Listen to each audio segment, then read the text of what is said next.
60 है ना, इसे याद रखना। इस नंबर पे व्हाट्सएप करके घर बैठे बुक मंगवा लेवे या फिर मार्केट से लेकर आ जाओ। इसके क्वेश्चन निकाल लो, बहुत है, और ऐप के अंदर इसके नोट्स को सिर्फ वीडियो देख लो, नोट्स बनाने की अभी आवश्यकता नहीं है, सिर्फ ये किताब पढ़ लो राजस्थान जीके के लिए। फिर बारी आती है विद्यालय विषय की।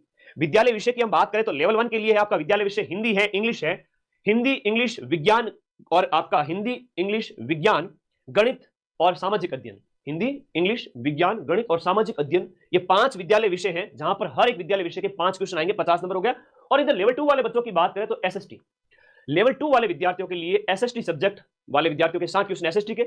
एसएसटी वाले विद्यार्थियों ने मेंस के अंदर यहां पर आगे जाकर के किसी ने हिंदी लिया है, किसी ने इंग्लिश लिया है, किसी ने संस्कृत लिया है, तो उनके विद्यालय विषय के रूप में यहां पर आपके 60 क्वेश्चन 120 नंबर के वो आएंगे। तो लेवल 2 में सिलेक्शन लेना है तो एक बात गांठ मान लीजिए कि अपना विद्यालय विषय मजबूत कर ले। विद्यालय विषय मजबूत करने के साथ साथ आसान जीके मजबूत कर ले, स्टार्टिंग के 3 जो यूनिट है वो मजबूत करें। तो इस प्रकार से 250 नंबर का कंटेंट है वो आपके लेवल 2 के अंदर 250 नंबर का जो कंटेंट है वो विद्यालय विषय यानी कि एसएसटी मेरा जो मैं आपको पढ़ाता हूं, और बाकी बैच में हमारे अन्य गुरुजी भी अलग अलग सब्जेक्ट आपको शानदार तरीके से पढ़ाते हैं। ऐप डाउनलोड करके कोर्स वाली कैटेगरी में जाना, वहां सारे डेमोज अवेलेबल हैं और ज्वाइन करें अभी आप जाके।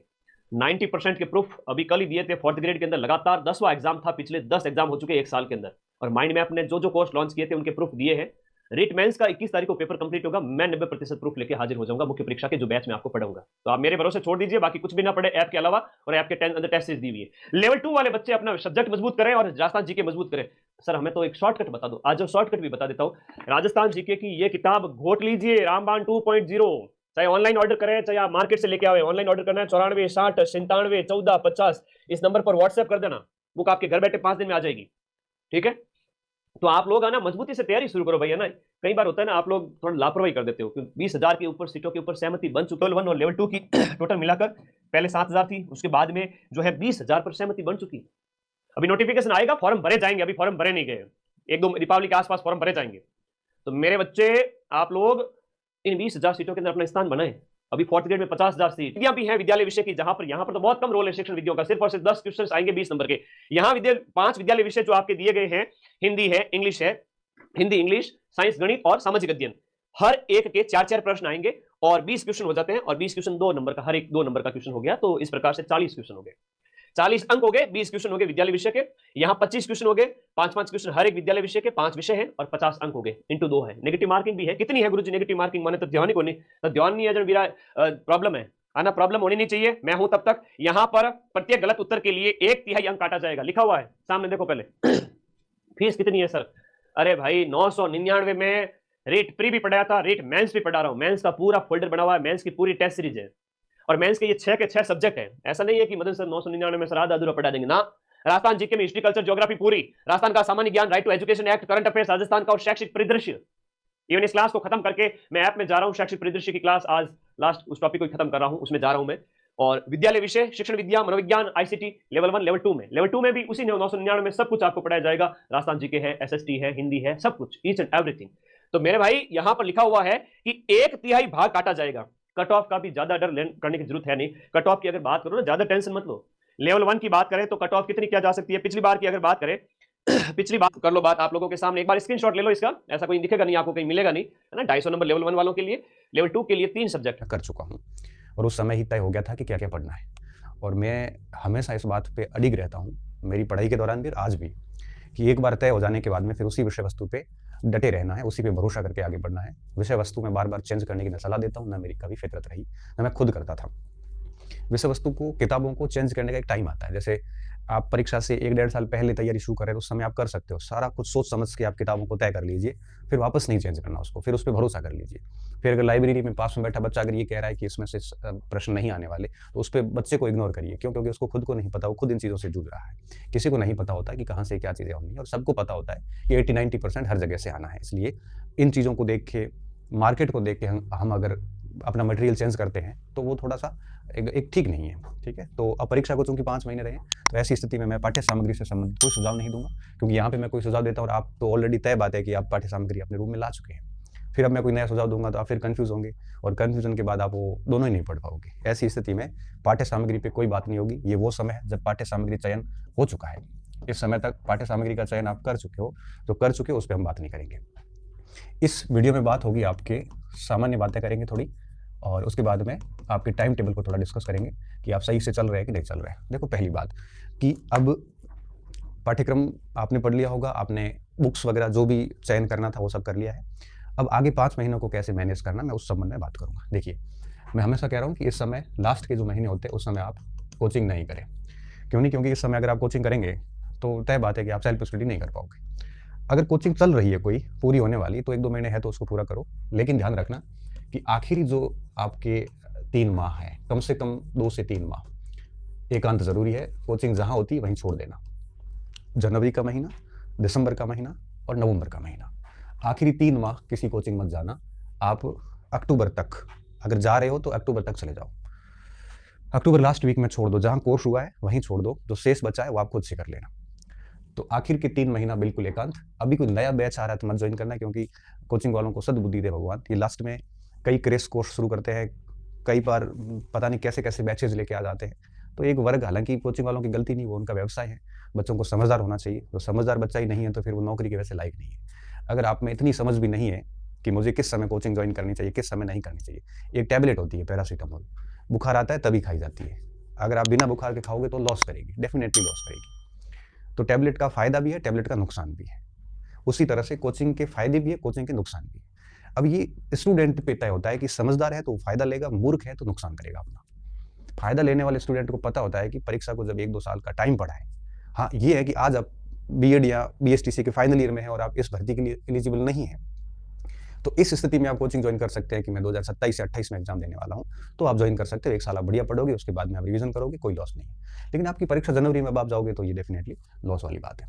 3 महीने एकांत चले जाना, ये ध्यान रखना। इस समय आप, मैं फिर वापस वही बात करता हूँ कि ये जो यूट्यूब की दुनिया है, ये जो टेलीग्राम की दुनिया है, जहाँ पे बहुत सारी प्रश्नोत्तरियाँ वगैरह ये सब चीज़ें होती हैं, मुझे लगता है इनमें समय खराब करने की बजाय ये जितने यूट्यूब की दुनिया में वही मैराथन एंड ऑल आपका आपके पास में है या नहीं है।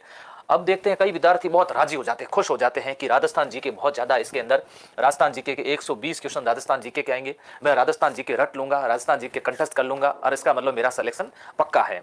ऐसे मैंने बहुत सारे विद्यार्थी, अब 120 तो ये आपके सामने, बीच में ये 60, मैंने यहाँ से 20 अंक इसमें जोड़े, ध्यान रखना है ना, ये 100 है तो मैंने राजस्थान जीके के इसके अंदर 20 और दे दिए, राजस्थान जीके का वेटेज बढ़ करके 120 हो गया। अब ऐसे कितने विद्यार्थी हैं जो इसको 120 को तो अच्छे से खुद भी तैयार कर सकते हैं, इस 120 को तैयार करने में उनको जोर आएगा।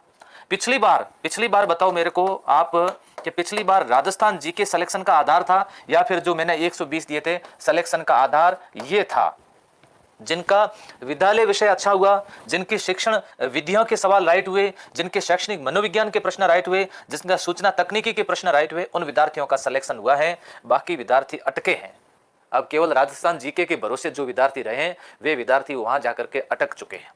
ऐसी स्थिति के अंदर हमारा प्लान क्या होना चाहिए, शैक्षिक परिदृश्य जो है ना, ये जो बीच का 60 का पार्ट है ना, ये रोल प्ले करेगा आपके जबरदस्त, ये गजब का रोल प्ले करेगा।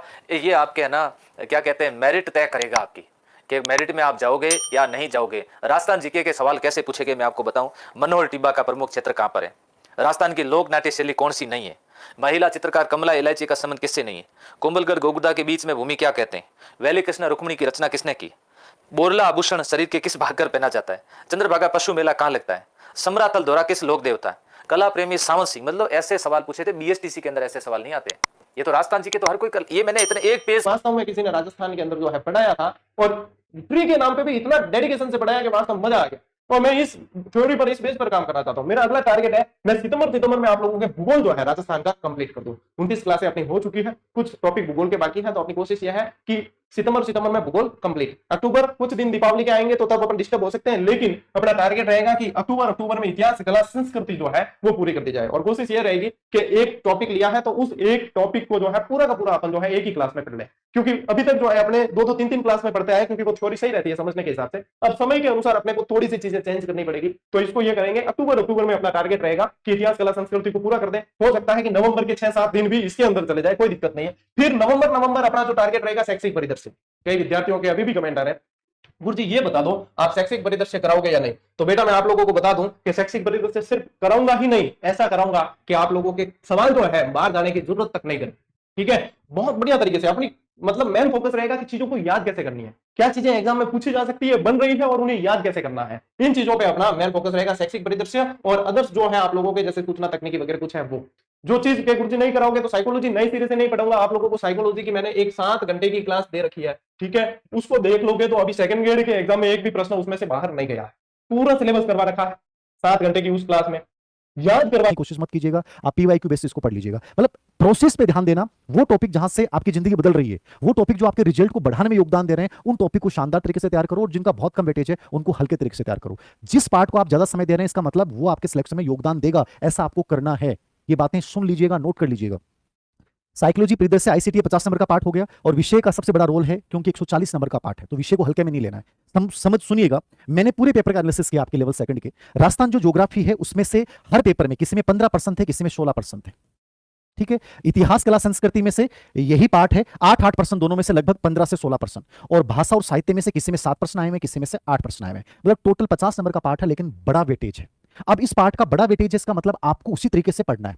राजस्थान ज्योग्राफी का बड़ा रोल है, तो राजस्थान ज्योग्राफी की अच्छी किताब पढ़िए कि सर राजस्थान ज्योग्राफी के लिए क्या पढ़ें। तो राजस्थान भूगोल के लिए जो अधीनस्थ सेवा चयन बोर्ड का एग्जाम पैटर्न है और जहां से प्रश्न हुबहू उठाए जाते हैं, वो है हरिमोहन सक्सेना की राजस्थान ज्योग्राफी। यदि आप पढ़ सकते हो, आपके पास टाइम है, तो हरिमोहन सक्सेना पढ़िए। यदि आपको कोई गाइड अच्छी लगती है, क्योंकि अभी मार्केट में गाइडेंस सब फेल हो गई थी, आरएस परी में जो ज्योग्राफी आई है, तो अभी मैं आपको कोई गाइड इसके लिए सजेस्ट प्रॉपर्ली नहीं करूंगा। कोशिश करें कि आप हरिमोहन सक्सेना पढ़िए, उसके बाद कोई अच्छी गाइड आएगी तो मैं आपको अलग से टेलीग्राम चैनल धीर सिंह दाभाई ऑफिशियल पर डाल दूंगा। तो राजस्थान ज्योग्राफी है वो हरिमोहन सक्सेना से तैयार कर लीजिए। किससे कर लीजिए? हरिमोहन सक्सेना, और पेपर सेटर भी इसका प्रयोग करता है, तो याद रखना। इतिहास कला संस्कृति अच्छा पार्ट है, पढ़ सकते हैं तो हुकुमचंद जैन की हिंदी ग्रंथ अकादमी किताब पढ़ सकते हैं, आरपी व्यास की राजस्थान इतिहास कला संस्कृति पढ़ सकते हैं, डिटेल में पढ़ना है, और वरना कोई गाइड लेके आ जाइए, चाहे वो पप्पू सिंह प्रजापत की हो, ठीक है, पवन भंवरिया की हो, या कोई और आपको अच्छी लगती है। धरोहर पब्लिकेशन की अच्छी एक किताब आई है इतिहास कला संस्कृति पे, ठीक है, तो आप देख लीजिए, आपको जो बेटर लगता है आप गाइड को खुद चूज कीजिएगा। गाइडों में लगभग मैटर एक जैसा होता है, कॉपी पेस्ट होता है गाइडों में। बेटर है कि अच्छी किताब पढ़ सकें, वरना नोट्स बना लीजिए, आपने पहले जहां पढ़ा है वहां से पढ़ लीजिएगा, लेकिन कोशिश कीजिएगा कि राजस्थान ज्योग्राफी पढ़ी तो उसके पीवाईक्यू निकालिए। जैसे हमारी एक ऑब्जेक्टिव किताब आई थी, ऐसे हमने इतिहास के ऊपर एक ऑब्जेक्टिव किताब निकाली है, पतली सी, जो लेटेस्ट। आपके पास स्पेशल बुक होनी चाहिए हमेशा, ये ध्यान रखना। ज्योग्राफी, हिस्ट्री और कल्चर, तीनों की आप स्पेशल बुक लेके आओ। ये नहीं कि रीड की गाइड उठा के ले आई, अलग से बुक आती है, हर राइटर की आती है, भी हमारी भी आती है, ज्योग्राफी की अलग से आती है, हिस्ट्री की अलग से आती है, कल्चर की अलग से आती है। आप वही बुक लेके आओ, अच्छी बुक। इसके अलावा नोट्स तो आपके पास होंगे, कोई बात नहीं। अब उनमें जब आप टॉपिक पढ़ो, जैसे ज्योग्राफी का आपको टॉपिक पढ़ना है कि नदियां टॉपिक पढ़ना है, तो बढ़िया तरीके से इनके पहले तो आपने कोचिंग में, जैसे आप कोचिंग कर रहे हो, हर बच्चा जीके की करता है, जैसे आपने हमारा कोर्स ले रखा है, मान लो जीके का स्पेशल कोर्स ले रखा है या रीट का ले रखा है, तो वहां आपको नदियां करवाएगी। तो सबसे पहले जहां आप ऑफलाइन पढ़ रहे हो या ऑनलाइन पढ़ रहे हो, गुरुजी ने जो नदियां कराई, पहले उनको तैयार करो बढ़िया तरीके से। जैसे ही वो तैयार हुई, इसके बाद में आपने जो स्पेशल बुक लाई, स्पेशल अच्छी बुक होनी चाहिए, स्पेशल ज्योग्राफी, उसमें नदियां पढ़ो। उसको तैयार करने के बाद पहले इसको मत छेड़ो, है ही नहीं किताब, ये सोचो, पहले जो गुरुजी ने नोट्स कराए उनको रटो, अब उसमें नदियां पढ़ो। अब क्या होगा, जैसे आप नदियां पढ़ोगे, पढ़ते ही मान लो, क्योंकि कोचिंग ऑफलाइन या गुरुजी हर चीज नहीं बता पाते, भूल जाते हैं। किताबों में इतना है कि जितना मतलब आप ऑफलाइन तो उसका 10% ही नहीं कर पाते, किताबों में बहुत मैटर है, और सारा मैटर नहीं बताया जा सकता, याद भी नहीं रहता, कई बार टीचर भूल जाता है जल्दबाजी में, कई बार कोई एक नदी गायब भी कर दी, उसे लगता है छोड़े यार ये इंपॉर्टेंट नहीं है, कई बार हो जाता है, ये कोई बड़ी बात नहीं, हर अध्यापक के साथ हम भी कर जाते हैं, कोई बड़ी बात नहीं। तो उसमें आप नदियां पढ़ो। अब जैसे आप नदियां पढ़ी और उसमें कोई नई बात आई, वो नई बात आते ही आपके दिमाग में तुरंत घंटी बजेगी, कह रहा बात तो गुरुजी बताई कोई, यह बात तो आपने नोट्स में कोई नहीं। वो जो एक बात है उसको पिन करके, हाईलाइट करके, जहां आपने नोट्स हैं उन नोट्स में वो लाइन डाल दो, बस। इससे बेहतर दुनिया की कोई नोट्स नहीं। पहले गुरुजी वाले, फिर बुक में पढ़ो, बुक के अंदर जो चीज बची, कोई 5-10 नई बातें मिलेगी और कुछ नहीं, वो